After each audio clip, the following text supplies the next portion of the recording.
Welcome to the Joy Inspired podcast.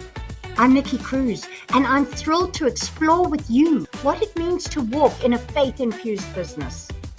This is your space to find powerful tools and insights, to build with resilience, and to create impact through your unique purpose, discovering a joy that only God can provide. Together, let's embrace a business journey anchored in faith and empowered by joy. Let's jump in. Hi, beautiful souls. Welcome back to the Joy Inspired podcast. It's me again, Nikki Cruise, your go-to cheerleader for faith, mindset, and fierce purpose-driven living. If you're new here, grab a cup of coffee, grab your journal, maybe even that snack that you've been hiding from your kids or your husband. We're about to dive in. Today's episode is about something really real and raw, and something that every entrepreneur, every mama, and every person, ministry, has struggled with. You know, at one point or another, we have all had financial struggles. Yep, I'm actually going there. Because let's be honest, some days trusting God with those finances feels easier when there is a huge bank balance. But what about when you're staring at your bank app like, Lord, is this where you're testing me? Or am I starring in a live action version of Job right now? Here's the truth. God, the same God, the one who's the same yesterday, today, and forever, He is still in the provision business. Even when it doesn't look like it, even when the numbers don't make sense, God makes sense. But we do have to look at things from that different perspective. Often the numbers don't make sense, but God's wisdom and God's truth does. So let's talk about that truth. If you're in a season where money is tight and it feels like every dream, every desire is just too expensive, those bills look like mini sermons trying to preach fear into your soul, then listen to me carefully. You're not alone. God isn't absent in your finances. In fact, some of the most faith-strengthening moments for me have come from learning how to trust Him when there is less than enough, because that is a perspective. So let's bring in our scripture anchor for today. Philippians 4:19 says, "And my God shall supply all your needs according to His riches in glory by Jesus Christ." He shall supply all your needs according to His riches in glory. Did you catch that? It's not your riches.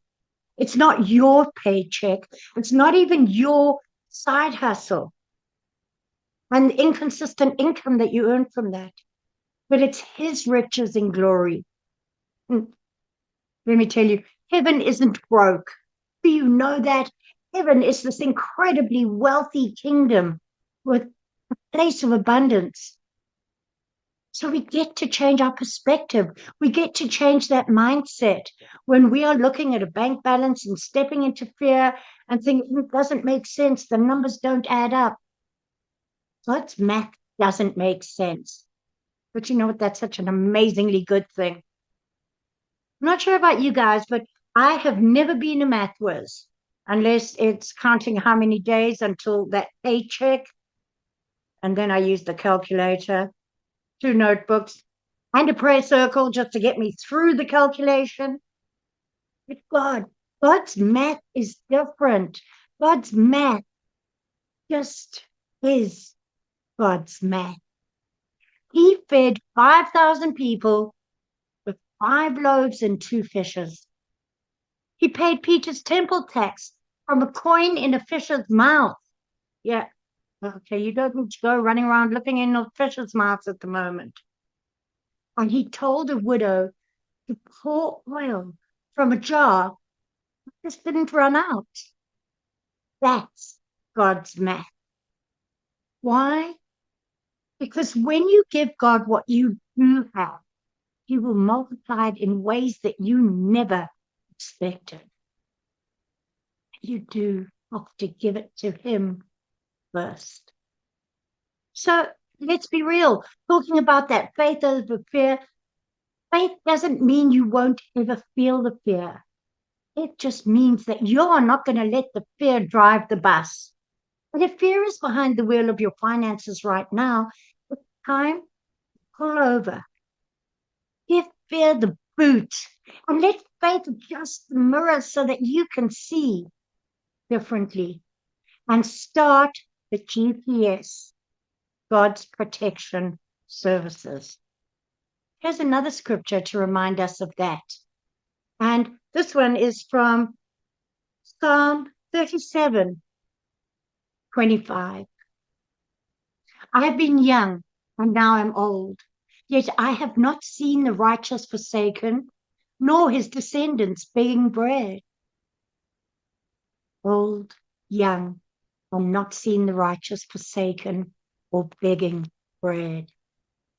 There is so much in scripture that talks of God's provision, and yet so often when that fear grips us, we lose that focus. So you're not out there begging. You're believing, you're building, you're boldly trusting God in a season that feels tight because you know He is still good, even when your Wi-Fi gets cut out and you're in the middle of a Zoom call, and yeah, you get the picture. So what you can do in those financial struggles, 3 faith-fueled steps. Speak life over your finances. Say it with me. Let's say it right now. I may be broke today, but I serve a God who owns it all. Start praying specifically. Speak abundance. Declare peace over your money mindset. And it's not just about speaking it, it's about living it. Don't speak the abundance and then continue to live in fear. Secondly, be sure to be stewarding what you have. Don't underestimate the power of organizing your current resources, tithing, budgeting, even selling that one day I'll wear this. You know, those things you buy that are sitting there? That can be part of your breakthrough. And thirdly, continue to serve.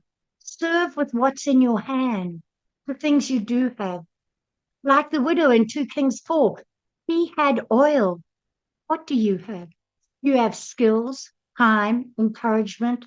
Use it because God will multiply what we surrender. I've had seasons where I've had to pray that the money would show up. I've had to believe for favor in places I never thought I would. But God showed up every single time. And one of my favorite reminders that He does exactly that is sometimes God lets you hit rock bottom so you'll discover He is the rock at the bottom. And that's Tony Evans bringing more wisdom to us. Let me say that again. Sometimes God lets you hit rock bottom so you'll discover He is the rock at the bottom. Write it on a sticky note and slap it on your fridge. Put another copy on your computer, another copy in your bathroom. Your finances don't define you. They don't define your faith, but they can refine it.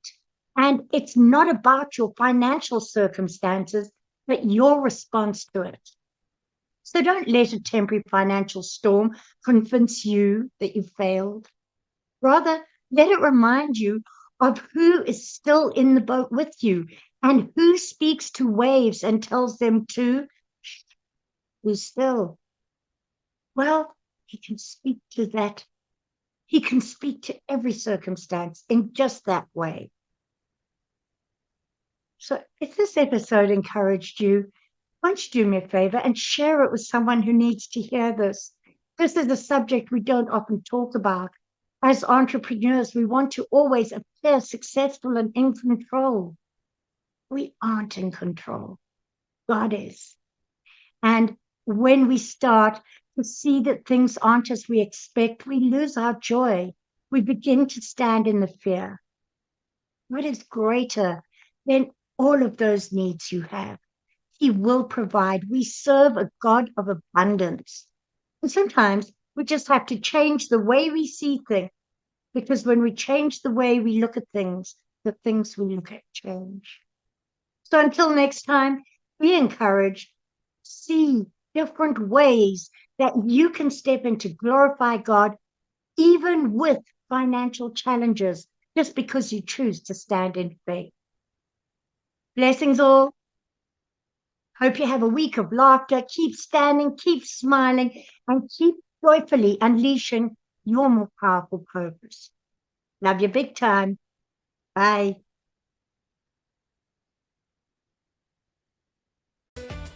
Thank you so much for joining me on the Joy Inspired Podcast at www.joyinspiredpodcast.com. Make sure you hit that subscribe button so that you can get this and every other episode that comes out. We have lots of great stuff coming and you don't want to miss it. So make sure to hit that subscribe. I am so grateful for all the reviews and comments, and I look forward to serving you in next week's episode.